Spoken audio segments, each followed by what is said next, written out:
Kristen. First question is, whose idea was it to change the next steps from a trilateral to a bilateral meeting? It was an idea that evolved in the course of the president's conversations with both President Putin, President Zelensky, and the European leaders yesterday. And as you saw, Kristen, with all of those European leaders leaving the White House, including the NATO Secretary General, they all agreed that this is a great first step. And it's a good thing that these two leaders are going to be sitting down together, and the president expects that to happen. And how long is Trump willing to wait and operate in good faith for Putin to actually arrange a meeting before he intervenes? Look, the president has put tremendous public pressure to bring this war to a close. He's taken actions, as you've seen, sanctions on India and other actions as well. He's made himself very clear that he wants to see this war end, and he has scoffed at the ideas of others that have been raised that we should wait another month before any meeting takes place. The president wants to move, and he wants to bring this war to an end as quickly as possible. Just a clarification on something you said earlier about Putin agreeing to the meeting. The Kremlin seemed to indicate that Putin did not firmly agree to a bilateral.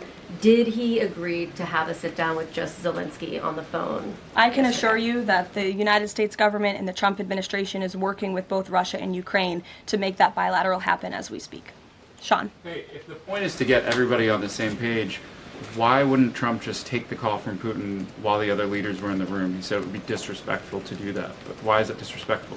With all due respect, only a reporter from the New York Times would ask a question like that, Sean. The president met with all of these European leaders at the White House 48 hours after sitting down with President Putin on American soil. In fact, there was so much progress in the readout that was given to these European leaders immediately following his meeting with President Putin that every single one of them got on a plane 48 hours later and flew to the United States of America. And if I could just read for all of you some of the statements from those European leaders yesterday, you had President Zelensky himself saying it was a very good conversation. It was really good. We spoke about very sensitive points.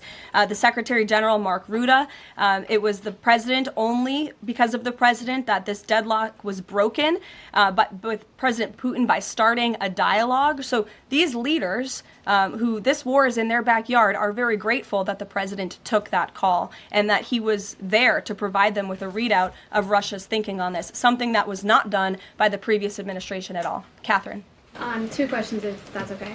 So on these meetings, I know you said that the trilateral will take place if necessary. Do you think that we might not need the trilateral and that Zelensky and Putin might come to this conclusion on their own? And then as a follow-up, I know the president said on Fox News this morning that he's partially seeking peace in order to get to heaven. Was he joking, or is there spiritual motivation behind his peace deals here? I think the president was serious. I think the president wants to get to heaven, as I hope we all do in this room as well. What has President Trump learned that tells him that Vladimir Putin would be willing to make a deal for him, for President Trump? Well, the president has learned a lot, which is part of the reason he opened up this dialogue.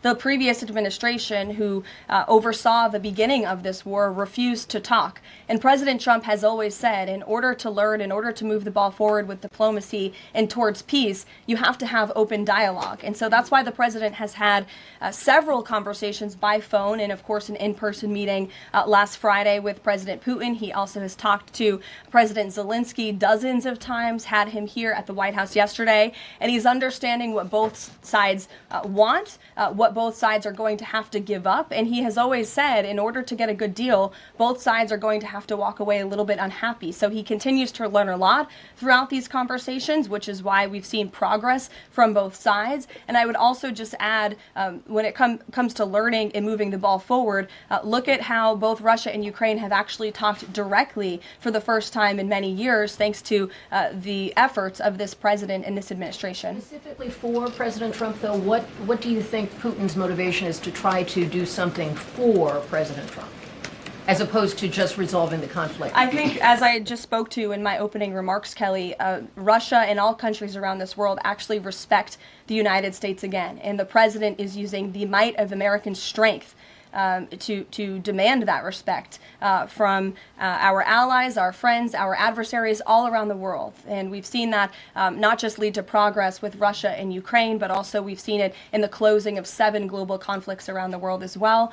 We've seen it with the release of hostages in Gaza. You've seen it with the end of the conflict between India and Pakistan, which could have resulted in a nuclear war if we had not had a president who believed in the strength and the leverage that comes with the job of being the President of the United States of America. If you like this video, then like, share, and subscribe to Mirror Now.